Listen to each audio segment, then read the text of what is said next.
एक लड़का था जो देख नहीं सकता था। ये लड़का भीख मांगकर अपना जीवन गुजारता था। एक दिन ये अंधा लड़का हर रोज की तरह एक बड़ी सी बिल्डिंग के आगे बैठकर भीख मांग रहा था।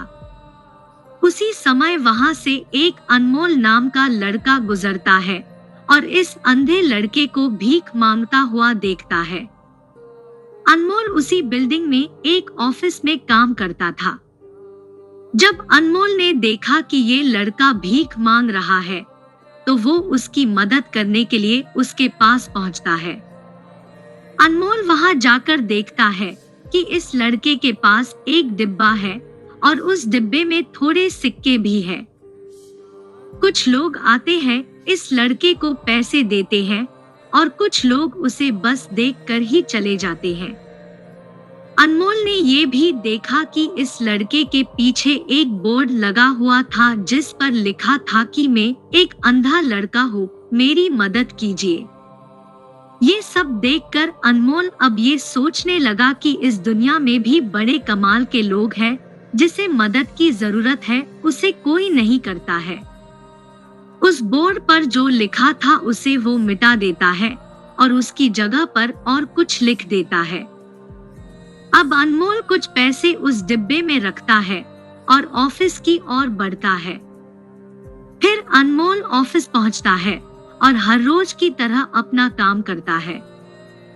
शाम को जब वो ऑफिस से अपने घर जाने के लिए निकलता है, तभी उसे वो अंधा लड़का याद आता है। वो ये सोचता है कि मैं एक बार घर जाने से पहले उस लड़के को देख लूं। मेरे लिखने की वजह से उसके जीवन में कोई बदलाव आया है कि नहीं। वो अब उस अंधे लड़के के पास जाता है। उसके पहुंचते ही वो लड़का खड़ा हो जाता है। वो कहता है कि भैया, मैंने आपको आपकी आने की आहट से ही पहचान लिया। आप वही हैं जो सुबह आए थे और मेरे इस बोर्ड पर कुछ लिख कर गए थे। मैं आपको सिर्फ इतना पूछना चाहता हूँ कि आपने ऐसा क्या लिखा था मेरे बोर्ड पर कि जो भी यहाँ से गुजरता है वो मुझे कुछ ना कुछ देकर ही जाता है।